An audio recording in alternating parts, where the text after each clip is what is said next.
clase habíamos visto de que la respiración paradójica es cuando una parte, un hemitórax, respira de una forma y la otra parte respira de otra. Entonces esto debido al dolor que ocasiona al respirar por un hemitórax, entonces la pleura se retrae un poco, ¿no? Y para evitar justamente el dolor. La sifoidalgia no es más que el dolor a nivel del cartílago sifoides, que se puede presentar más en todo en pacientes de entre 40 y 60 años. Es importante mencionar de que no todos los pacientes tienen el apéndice sifoides a esta edad. Hay muchos que tienen desaparecido el apéndice sifoides, pero aquellos que tienen pueden presentar un poco de dolor, ¿ya? Generalmente se debe a algunos pacientes post-trauma o en algunos pacientes que tienen alguna cardiopatía o son asmáticos, ¿ya? Bueno, la neuralgia frénica en realidad no es más que el dolor del nervio frénico. Como ven en la imagen aquí, el recorrido de todo el nervio frénico, que va y afecta, que va y inerva al músculo del diafragma, el músculo diafragma que ustedes saben que divide el tórax y el abdomen. Entonces, este tipo de neuralgia frénica va a provocar un dolor intenso, exquisito. ¿En qué patología se presenta? En la pleuritis mediastínica, en la diafragmática y en la pericarditis. Pues no se olviden que este tipo de dolor, cuando hay generalmente dicen, ¿no? Cuando el dolor está, ahorita vamos a ver los puntos donde se aplican, pero este tipo de dolor es intenso, continuo, constante, y te está avisando de que el paciente está yendo mal, está grave. Como les decía, una pleuritis mediastínica es de atención inmediata, pues puede provocarse, por ejemplo, un paro cardíaco. Y lo mismo que la pericarditis, por ejemplo, cuando se llena de líquido o se inflama, en este caso, el pericardio. Entonces, ¿dónde son los puntos dolorosos cuando tenemos esta neuralgia frénica? En el lugar donde se divide, aquí por ejemplo se divide en los haces del esternocleidomastoideo, en el haz clavicular y en el haz external. En el medio es el primer lugar donde se presenta el dolor, ya donde el nervio cruza al músculo escaleno anterior. El segundo es a nivel entre el primero y segundo espacio intercostal, junto al esternón, más o menos a este nivel, miren, ya. Y el tercero es en la parte posterior, ya en el onceavo espacio intercostal junto a la columna vertebral. Y esto constituye el botón diafragmático posterior. Entonces, 3 lugares para ver los puntos de la neuralgia frénica. Entonces, ¿esto qué te dice? Que hay una estimulación del nervio vago.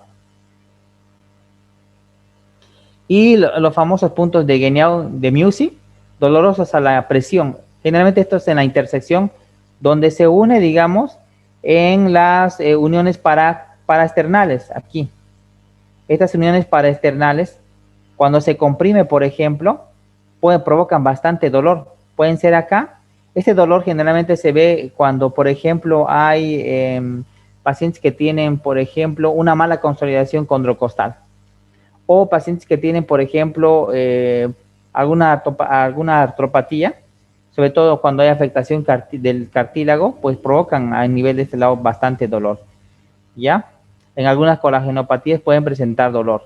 Estos son los famosos puntos de Guéniaud-de-Mussy. Ya la palpación de la zona supra- e infraclaviculares, que ya la habíamos visto anteriormente, ya buscando masas, tumores o procesos apicales. En este caso, por ejemplo, miren aquí, perdón, en este caso, por ejemplo, miren acá, este es el típico carcinoma apical, es decir, buscando aquí una zona de infartación a nivel del hueco supraesternal. Ya para ver esto a veces que no se ve, lo que se le dice al paciente, se le hace la maniobra de Valsalva, es decir, se le dice, a ver, inspire y trate de botar, pero no lo bote, y haga fuerza, puje, y como estuviera pujando, y hace presión, tanto en el abdomen como en el pulmón, y esto hace que resalte justamente, si tuviera algún tipo de ganglio infartado, entonces hace ver de que justamente está ahí a nivel del hueco de la fosa supraclavicular. Entonces se puede ver en algunos carcinomas apicales o tuberculosis, por ejemplo, o en algún cáncer gástrico. El signo de Petruski o espinalgia ya consiste en la presencia de dolor provocado en las apófisis entre la tercera y décima de la columna dorsal, que se presenta en algunos pacientes que tienen, por ejemplo, bronquitis agudas o algunos tipos de adenitis traqueobronquiales agudas. En este caso, es solamente un parámetro de guía, no necesariamente está diciendo que todo paciente que tenga un dolor a nivel de D3 a D7 tenga un proceso pulmonar. Ahora, actualmente sabemos, por ejemplo, que en nuestro medio, por el tema del manejo de moto o el tema del trabajo, pues los pacientes tienen dolor a nivel de la columna lumbar, pero hemos visto pacientes que tienen a nivel de la columna dorsal y es más, tienen hasta aplastamiento de las vértebras dorsales. Entonces esto puede ser en realidad un tipo de fisioterapia. Lo primero que se tiene que descartar cuando vos tengas un paciente actualmente con dolor a nivel de la columna entre D3 y D7 o columna lumbar, tenés que sacar una radiografía para ver que no sea netamente vertebral. ¿Ya? Otra cosa importante, por ejemplo, es la irritación de la pleura parietal. Les decía de que en cuanto a pulmón y las pleuras, la pleura que causa, que tiene dolor a la estimulación es la pleura parietal. No tanto así la pleura visceral, es la pleura parietal. Y es como se ve en la imagen aquí. Por ejemplo, aquí tenemos un derrame pleural mínimo, aquí tenemos un derrame pleural marcado. Ambos, por ejemplo, van a estimular la pleura parietal, que es esta la que recubre, digamos, entre la jaula torácica y el pulmón. Es la pleura parietal. Esta pleura se irrita, se inflama y provoca este dolor pleurítico o el dolor punzante, ya no irradiado generalmente, que se exacerba más con la inspiración profunda. Es decir, esto tiene mucho que ver con la inspiración y expiración. A veces con la inspiración duele, con la expiración pasa un poco. Ya, entonces este dolor por compromiso pleural suele observarse en las pleuritis agudas, sobre todo en las tuberculosas. Por ejemplo, este paciente, si fuera un paciente joven y tuviera este derrame pleural y le descartaría otro tipo de causas, ya, en este caso, por ejemplo, le haría una paracentesis y en la parentesis me sale un líquido, por ejemplo, trasudado y un ADA parcialmente sugestivo, entonces yo diría este paciente tiene una pleuritis aguda. Lo llevo a Gene Expert y me sale positivo para tuberculosis y le hacemos tratamiento para tuberculosis. También se presentan algunas neumonías de tipo típica, ¿no? Son esas neumonías, por ejemplo, por estreptococo, por estreptococo neumonía, que es el más frecuente, pues puede darte lugar a ese tipo de derrames y a compromiso pulmonar al mismo tiempo. No se olviden aquí que decía el compromiso más frecuente es el lóbulo inferior del pulmón derecho. ¿Ya? Entonces, a veces se ha visto dolor en mi abdomen, ¿ya? Provocado por causas pulmonares. Por ejemplo, cuando hay una neumonía, puede darse un dolor a nivel del lóbulo superior derecho o medio, o a veces a nivel del hipocondrio derecho o en fosa ilíaca derecha. Permítame, por favor, un ratito. Sí, hola.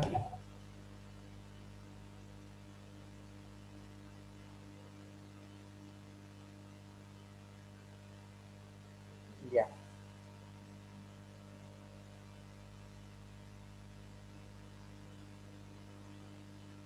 Ya. Está bien, perfecto. Entonces mañana con los resultados nos vemos. Sí. ¿Listo? Hasta luego. Bueno, van a disculpar. Entonces seguimos. A veces el dolor se irradia, de procesos pulmonares se irradia abdomen. Muchas veces en algunas neumonías de tipo típica o en neumonías que tienen, por ejemplo, derrame pleural, se van, les decía, o pueden ocupar en el dolor en hipocondrio derecho o en fosa ilíaca derecha, respectivamente. Ya miren esta imagen, por ejemplo, es de una pleuritis mediastínica. Les decía, la pleuritis mediastínica puede provocar el dolor a nivel del nervio vago y puede provocar este dolor a nivel frénico. Entonces es intenso, el dolor es súbito. Miren, aquí se ve la inflamación. Esto sacamos una tomografía y aquí se puede ver, por ejemplo, una dilatación del mediastino. Puede ser en este caso que ahí está provocando, qué sé yo, una dilatación de la vena cava o algún otro proceso inflamatorio ahí. Bueno, seguimos viendo, y en el infarto pulmonar les había comentado de que la disnea es súbita. Puede agregarse taquicardia, sensación de inminente de muerte, el paciente siente que se está muriendo, ¿ya? O a veces en el neumotórax espontáneo con el dolor irradiado, casi siempre al cuello y al hombro del mismo lado, ¿ya? El dolor es intenso.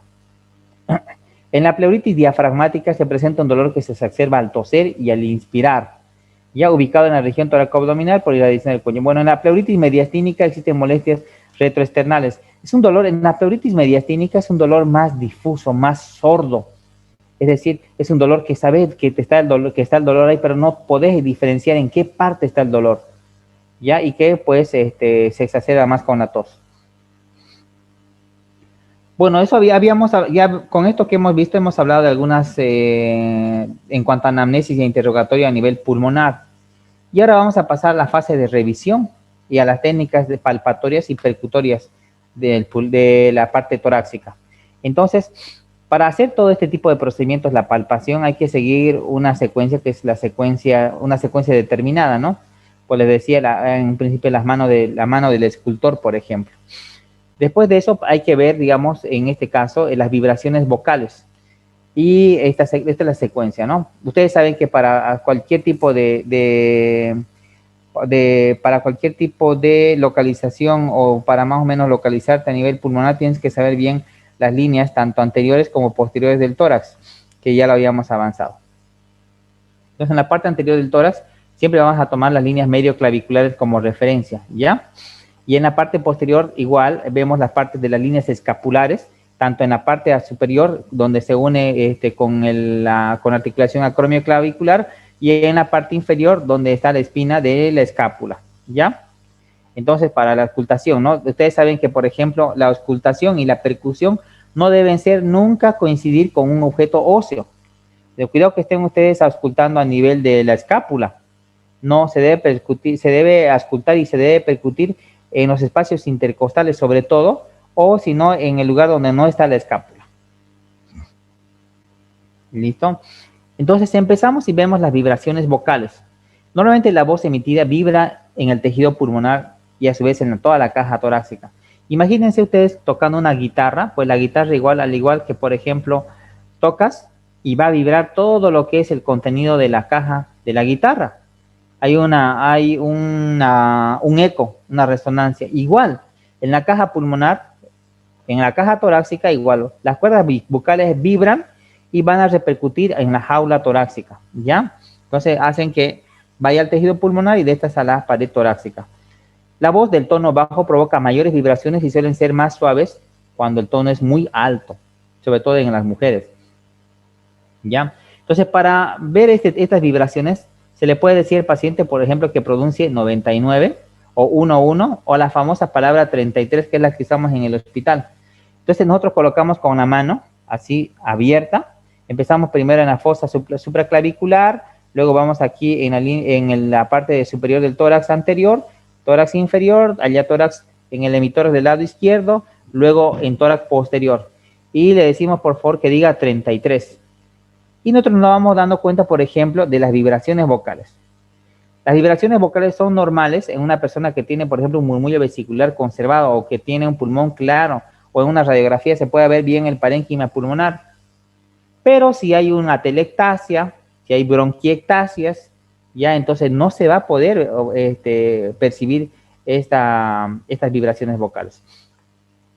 Entonces, iniciando en la pared anterior, se apoya con las bases de los dedos con la mano primeramente en la región supraclavicular derecha y así en forma paulatina abajo y luego pasas al otro lado. Para la elevación de la pared posterior se pide al paciente que cruce los brazos ya hacia adelante para que expandamos esto a la parte, para que desplacemos un poco la escápula. Le decimos que cruce los brazos hacia adelante y hacemos la misma maniobra, ya, la misma maniobra que es esta de acá para ver las vibraciones, ¿ya? Perdón. Ya. Entonces, iniciamos comparando ambos vértices. Siempre hay que comparar ambos vértices, ¿ya? Al igual que vamos a verlo después en la auscultación, en la percusión y en la vibración, siempre comparar vértice de un lado con vértice del otro lado, ¿ya? Hasta que cese la vibración de este punto correspondiente a nivel diafragmático. Y en la parte inferior se hace lo que se llama la famosa maniobra de Eichhorst, que es esta de acá. Esta, por ejemplo, se va con el borde cubital de la mano, más o menos a nivel de D10, ¿ya? No se olviden que el pulmón y el diafragma tienen una movilidad de más o menos 5 como máximo, es decir, inspira profundamente y baja 5 centímetros del diafragma, expiras y sube 5 centímetros, entonces más o menos donde coincida eso en término medio, vos colocás la mano, la parte cubital, y haces la maniobra de Eichhorst, que justamente es para ver de que termine ahí, por ejemplo, el pulmón, ahí ves las vibraciones. Te está diciendo que ahí termina el pulmón, ¿ya? Habitualmente las vibraciones están disminuidas en presencia de abundante tejido celular subcutáneo. Esto, por ejemplo, en una persona que ya tenga un índice de masa corporal por encima de 25.5 es un poco más difícil de hacerlo. Esto en personas delgadas o en pacientes que tienen normotipos, ¿ya? O en pacientes que sean leptosómicos se puede hacer excelentemente. Pero en pacientes que sean pícnicos o endomórficos es difícil de hacer, ¿ya? Pero se debe hacer esto para describir en la semiología. Ya patológicamente su aumento se debe a las condensaciones del parénquima pulmonar. Les decía, por ejemplo, una neumonía vas a ver que hay disminución de las vibraciones vocales. En una neumonía, en una telectasia, por ejemplo, en un paciente que tenga un cáncer, por ejemplo, o alguna lesión ocupante, o en un paciente que tenga un empiema, por ejemplo, vas a ver que tiene una alteración a nivel de las vibraciones vocales, ¿ya? Hay una alteración. Y sobre todo en la fase, en la neumonía, a nivel de la fase de hepatización roja, pues vas a ver de que el paciente tiene totalmente abolido y no se ve, no hay vibraciones. Entonces, las vibraciones vocales, normalmente sin que haya ningún tipo de compromiso pulmonar en el parénquima, van a estar disminuidas cuando hay una parálisis de las cuerdas vocales. Esto, por ejemplo, un paciente que tiene un ACV, les decía, o un paciente que tiene un tumor, por ejemplo, cerca de las cuerdas vocales o cerca del nervio recurrente laríngeo, que el que inerva las cuerdas vocales, va a provocar una parálisis de estas y va a provocar, digamos, es justamente esto, ¿no? Que no haya la vibración de las cuerdas vocales. O un paciente que tiene, por ejemplo, un tórax enfisematoso, un paciente que fuma, por ejemplo, un paciente que tiene EPOC, que haya fumado, que tenga asbestosis, que tenga silicosis, ya, entonces que tenga tabacosis, etcétera, etcétera. Entonces este paciente que tiene el tórax enfisematoso, pues va a tener disminuido justamente la vibración de las cuerdas vocales, ¿ya? Un paciente que tenga un neumotórax, por ejemplo, es importante, ¿no? El paciente que tiene neumotórax no va a tener ni vibraciones vocales, no se ausculta nada, limpio, y en la radiografía se ve así. Así. Este, por ejemplo, es un neumotórax. Mire, es tan intenso el neumotórax que es grave, el neumotórax completo de todo el pulmón, que está desplazando todo el pulmón hacia el lado derecho, pero también está desplazando tráquea. Eso no se olviden, chicos. Mire, aquí también hay un neumotórax. En este neumotórax, miren, aquí el pulmón se hizo como un globito desinflado aquí en parte de la silueta cardíaca, como si estuviera formando como parte del corazón, pero no es. Pero el pulmón se retrajo y ha retraído parte de la tráquea hacia un lado. Es importante que ustedes sepan distinguir esto. Es importante, un médico novatón que es recién salido, que está trabajando en una emergencia, a veces ve esto y dice, no, está normal. Y el paciente a veces se va y se muere a su casa. Es importante que sepan esto. Nuevamente les vuelvo a decir, a ustedes se auscultan aquí y no se ausculta nada. Ustedes hacen percusión aquí, se ve timpanismo. Ustedes han percutido el estómago, se pueden percutir si quieres el estómago y hay timpanismo cuando está vacío. Ese mismo se ve aquí. En cambio, cuando están a nivel pulmonar, se llama claro pulmonar o sonoridad pulmonar conservada. Y esto, ¿cómo se puede saber? La única forma que sepan ustedes la diferenciar entre esto es percutiéndose. ¿Ya? Como les decía, están abolidas en las parálisis, en las secciones por compresión de los nervios recurrentes, en algunos tipos de cáncer, tuberculosis laringia o atelectasia pulmonar, que ya les había mencionado esto. Ahora pasando a los famosos frémitos o frotes de tril, que esto se puede ver ya igual en la fase palpatoria o en la fase de percepción táctil, se puede ver también en la auscultación, ¿ya? Es importante esto. Entonces, es la percepción táctil de las vibraciones generalmente en la región torácica. No se olviden que también estos frémitos se pueden auscultar. El primer frémito que se puede auscultar o percibir es el frémito laringotraqueal. En la parte superior aquí donde está su manzana de Adán, es la más palpable y audible de la presencia sobre la laringe y la porción cervical de la tráquea, arriba, ¿ya? Entonces, por ejemplo, en pacientes que están afónicos, le colocamos acá y se puede escuchar aquí, por ejemplo, hay un frémito, ¿ya? O en pacientes que tienen, por ejemplo, una patología más de vías aéreas respiratorias superiores, se puede escuchar alguna anormalidad más importante en la vía respiratoria superior, en este caso en el frémito laringotraqueal, que en la parte inferior. En cambio, el frémito bronquial perceptible en ambos tiempos respiratorios, tanto en inspiración como en expiración, ¿ya? Y presente pues en algún tipo de bronquitis, sobre todo cuando hay secreción espesa. En estas bronquitis crónicas, por ejemplo, o en estas bronquitis donde hay un choque antígeno-anticuerpo y hay broncorrea, ahí se puede ver el frémito bronquial.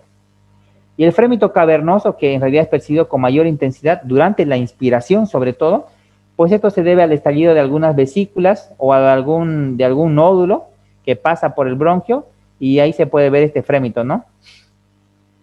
Es más intenso que el frémito bronquial. Y el frémito pleural, detectado en las pleuritis secas, suele ser más perceptible cuando se coloca la mano en la base del tórax durante la inspiración. Ahora, es importante, por ejemplo, determinar si vas a estar ocultando, por ejemplo, en el pulmón izquierdo y detectas vos un frémito que parece que te escuchás vos como si fuera un soplo cardíaco, un soplo, por ejemplo, en charretera, o un soplo tanto sistólico y diastólico, y te hace confundir, por ahí vos decís, ¿es pulmonar o no?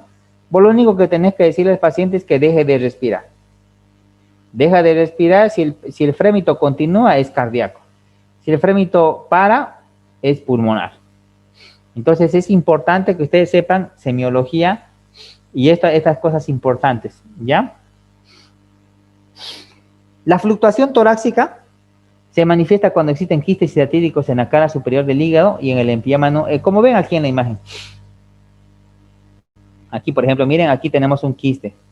Este es un quiste hidratídico gigante que está ocupando parte del pulmón. Entonces, en este caso ha hecho retraer al pulmón. Esto lo ha hecho fluctuar al pulmón. O en todo caso, aquí miren, por ejemplo, este es un empiema gigante. Miren, el empiema gigante totalmente retraído del pulmón. Está con líquida, hace la paracentesis y sale un exudado. ¿Ya? El procedimiento para la búsqueda es la que sigue, ¿no? El paciente generalmente para esto, ¿qué es lo que se hace cuando vos ves este tipo de líquidos a nivel del tórax o a nivel, en este caso, del quiste hidratídico? Lo que vos haces es el método de Auenbrugger. ¿Qué haces? Lo pones al paciente de pie y una mano colocas en la parte posterior, es decir, en la espalda, abierta la mano, y en la parte anterior con tu mano izquierda, pues vas a más o menos percutir con tu mano, ¿ya? El método de Auenbrugger es percutir con una sola mano, en sentido, ¿cómo te puedo decir? En sentido ondulante, solamente con la muñeca nada más de la mano percutís, es el método de Auenbrugger, ya a nivel de la quinta y sexta costilla en espacios intercostales. ¿Y esto qué va a dar? Va a dar una ondulación posterior. Me hubiera gustado verlo, mostrárselo en clases esta técnica. No es así tanto como se mira, sino solamente con la mano, con una sola mano percutís, y esto hace que se vaya hasta atrás y en la parte posterior se sienta o se perciba el movimiento ondulatorio del líquido, en este caso del pulmón o más abajo a nivel hepático. Entonces les decía a ustedes la diferencia que hay que saber reconocer cuándo es un exudado y cuándo es un trasudado a nivel del derrame pleural. Entonces, por ejemplo, tienen que conocer ustedes que un paciente con insuficiencia cardíaca generalmente tiene un trasudado. Un paciente con insuficiencia cardíaca. Miren, si se dan cuenta aquí, por ejemplo, solamente hay dos que dicen trasudado.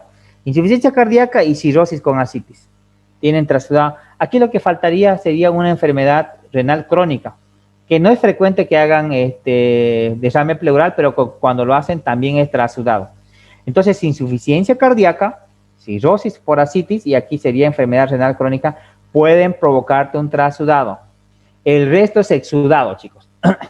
En una neumonía, por ejemplo, en un cáncer, por ejemplo, en una embolia pulmonar, por ejemplo, en una enfermedad viral, por ejemplo, son exudados. ¿Qué quiere decir exudado a la diferencia en transudado? Que quiere decir que el exudado tiene mayor densidad. Esto puede ser por celularidad o por proteínas, ¿ya? Entonces tiene mayor peso que un trasudado. En cambio, el trasudado se ve un líquido transparente, casi citrino, ¿ya? Y limpio. En cambio, el exudado suele ser purulento, más se pierde, es más viscoso, ¿ya? Entonces, no se olviden. Insuficiencia cardíaca, cirrosis con ascitis y enfermedad renal crónica más frecuentemente de trasudado. Y este es un método que tienen que manejar los internos, por ejemplo, cuando están en medicina interna o en neumología o en cirugía, son los famosos criterios de Lyme. Estos criterios de Lyme, por ejemplo, te dan y te distinguen así en un porcentaje amplio. Por ejemplo, miren aquí, en un 98% o un 83%, cuándo es un exudado y cuándo es un exudado, por ejemplo, o cuándo es un trasudado. Ahora es importante saber diferenciar entre la sensibilidad, aquí, a ver dónde está. Aquí entre la sensibilidad y la especificidad. Ustedes dirán, pero doctor, ¿qué diferencia hay entre sensibilidad y especificidad? ¿Acaso no es lo mismo? No.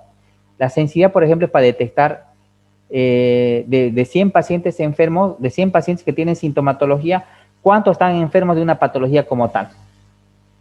Y la especificidad es de 100 pacientes sanos o aparentemente sanos, tanto por ciento están sanos y cuánto por ciento están enfermos. Esa es la diferencia que hay entre la sensibilidad y la especificidad. Esto es para detectar enfermos y esto es para excluir, para sacar a los sanos de los enfermos. ¿Ya? Entonces, tanto la sensibilidad como la especificidad en los criterios de Lai es proporcional. Por ejemplo, miren, es lo más importante. Aquí lo más importante de estos tres, por ejemplo, siempre va a ser el número 1. La relación proteínas del líquido pleural y proteínas séricas mayor a 0,5. Si es mayor a 0,5, tiene una especificidad de 98% para decir que es un exudado y un 83% de especificidad, es alto su índice. Es decir, vos ves y tiene proteínas mayor a lo normal y haces vos la relación entre proteínas de líquido pleural y proteínas séricas y es mayor a 0,5, es un exudado. No hay dónde perderse.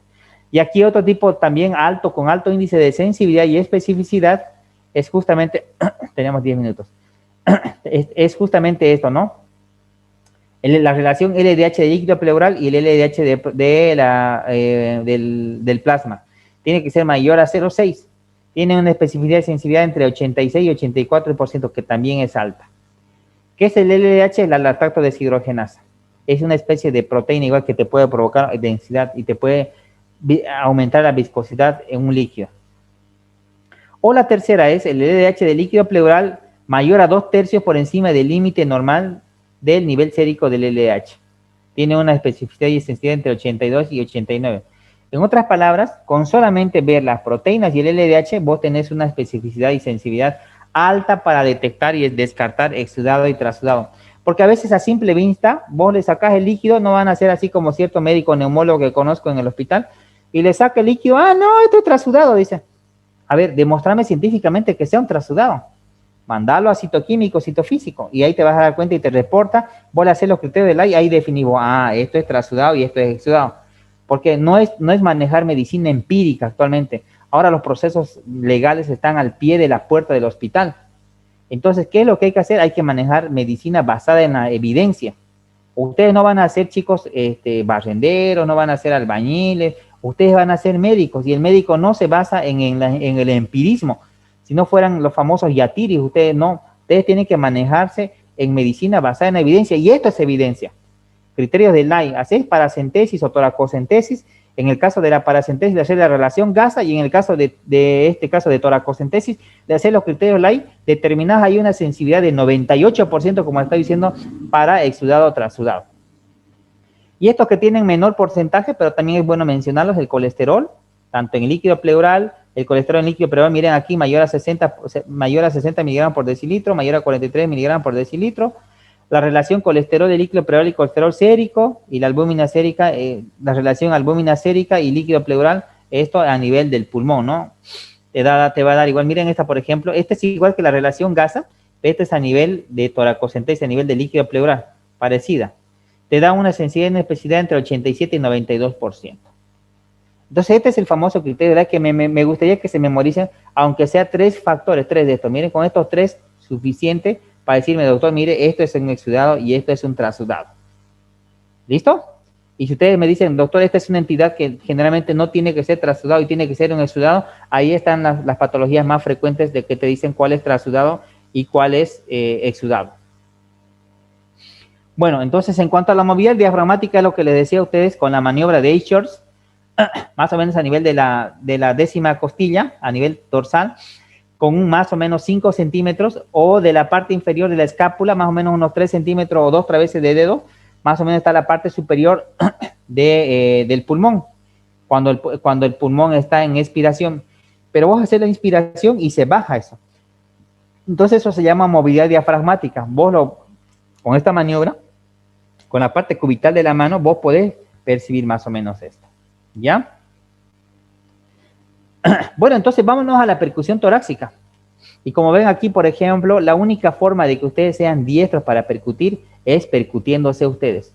Percutiéndose su tórax anterior, percutiéndose ustedes su matidez cardíaca, por ejemplo, y su claridad pulmonar a nivel de los espacios intercostales. Esa es la forma. Y vamos a ver, por ejemplo, que hay 3 formas de hacer la percusión dígito-digital. Este, por ejemplo, es el maestro de la percusión, ¿ya? Auenbrugger. Bueno, entonces, ¿en qué consiste la percusión? No es más que golpear sucesivamente sobre el tórax suavemente, y hay con ello una diferencia de resonancia de sonidos. Es el método de Auenbrugger. Por ejemplo, esta es la maniobra, ¿ya? Esta es la maniobra de una sola mano, ¿ya? ¿Dónde percutís? Así como, por ejemplo, ven en la imagen. Ustedes alguna vez, imagínense ustedes un barril con lleno de agua, hasta la mitad que esté de agua, y que está tapado su barril. Ustedes más o menos tienen que saber dónde está el nivel del agua. Y para eso ustedes hacen pum, pum con su mano para saber dónde más o menos está el nivel del agua. Ese es el método de Auenbrugger. Lo mismo pasa a nivel pulmonar. ¿Qué es lo que se tiene que hacer? Lo único que se tiene que hacer es mover, es nada más mover la muñeca. Cuidado que esté moviendo y esté dando un manazo, ¿no? Donde ya su brazo esté también en movimiento o su codo. No, solamente la muñeca percutir, y ustedes van a darse cuenta que es más fácil de ir diferenciar y percibir dónde está, por ejemplo, el nivel en este caso de líquido, en el caso de un barril, por ejemplo, o en el caso de un derrame, hacer con la maniobra de Auenbrugger. Ya el método directo de Auenbrugger, le decía, es mono manual, con la yema de los dedos, percutir. Esta es una maniobra fácil y sencilla, y créanme que es muy sensible a los líquidos. Y, por ejemplo, a las consolidaciones que uno pueda tener en el pulmón, en una neumonía grande, por ejemplo, o en una telectasia, por ejemplo, o en un neumotórax, por ejemplo, percutís y es muy sensible. Entonces, otra maniobra que está de moda, que es la maniobra dígito-digital o de Gerard. ¿Ya? Esta es la maniobra clásica que todo médico hace cuando está con un paciente internado. Y esta es la maniobra que muchas veces se olvidan de hacerlo cuando ya se creen ya grandes médicos, ya se olvidan de hacer. No hacen la maniobra dígito-digital cuando pueden salvarle de muchas cosas.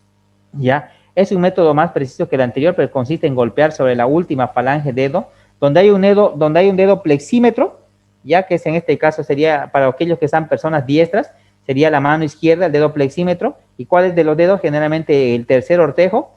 Ya colocas encima, por ejemplo, de donde vas a percutir, y con la mano derecha, con el dedo percutor, en este caso igual el tercer ortejo, percutís encima del objeto. Ahora, percutís 2 veces y levantás la mano para dejar escuchar esa vibración que tiene la caja torácica. No vas a dejarlo tu mano ahí, percutís, no vas a dejar tu mano, tienes que levantar tu mano para dejar escuchar. Ya eso es importante, me hubiera gustado dárselos en vivo y en directo para que ustedes puedan percutir. Pero bueno, les estoy explicando bien para que ustedes sepan hacer. ¿Y cuál es la mejor forma de hacer y para que se memoricen? Es percutiéndose ustedes en su casa. Esta noche que no tienen nada que hacer, en vez de estar jugando Free Fire o estar ahí en su celular con las redes sociales, percútanse porque ustedes van a ser médicos. ¿Me entienden? Son unos golpes ligeros, suaves a la flexión. Solamente la muñeca tiene que moverse, no el hombro, no el codo, solamente la muñeca. Ya en el método dígito digital de Gerard. Entonces aquí hasta ahora estamos viendo 2 métodos. El método de Auenbrugger, que es el directo, que es sencillo de hacerlo, y el método dígito digital de Gerard. Hay uno más, que es el método de la ortopercusión de Fleisch. Esta ortopercusión de Fleisch para lugares apicales, por ejemplo, donde es un poco difícil hacer la dígito digital o la de Auenbrugger, entonces haces esta ortopercusión de Fleisch, por ejemplo, a nivel apical de los pulmones, o a nivel del hueco, por ejemplo, del hueco axilar, donde no te permite hacer realmente la percusión dígito digital. Entonces vos haces la ortopercusión de Fleisch. ¿Qué haces para eso? Sencillo. Entonces lo que vos tenés que hacer es doblar tu dedo, el dedo percutor, lo doblas el dedo percutor, el tercer ortejo, lo doblas y percutís en la puntita, en la punta del dedo plexímetro. Apoyando el pulpejo del dedo índice o medio doblado, el ángulo recto sobre la superficie a ser percutida. Así como ven en la imagen, miren aquí. Tercer ortejo con el tercer ortejo aquí doblado en este caso. Esto es para los lugares donde no vas a poder percutir de esta forma, donde los lugares apicales o en el hueco axilar, les decía. ¿Ya? Es importante esto. Entonces, ¿qué dice Suros, por ejemplo? Dice, antes de comenzar una percusión, el medio de buscar esta nota fundamental en la región axilar derecha, pues dice, ¿no? O en la izquierda si se encuentra la lesión, es compararse una con la otra. Es la mejor forma de diferenciar, por ejemplo, la sonoridad pulmonar. En ustedes, por ejemplo, para diferenciarse, su sonoridad justamente es percutirse. ¿Listo? Entonces la técnica percutoria debe comenzar por la pared anterior, la pared lateral. Esto mañana vamos a verlo. Mire, tenemos menos de un minuto. Mañana vamos a ver cómo se percute la parte anterior y la parte, perdón, no mañana, el día viernes. La parte anterior y la parte posterior. Antes de que me olvide su examen, no se olvide, por favor, estudien hasta donde avancemos, que va a ser su tercer parcial, y vamos a tomar también el examen práctico. ¿Listo? Sobre la nota que falta, aquellos que han dado la práctica, que hicieron la práctica, es sobre menos 15 puntos, y aquellos que no hicieron sobre los 35 puntos del parcial, del práctico. ¿Ok?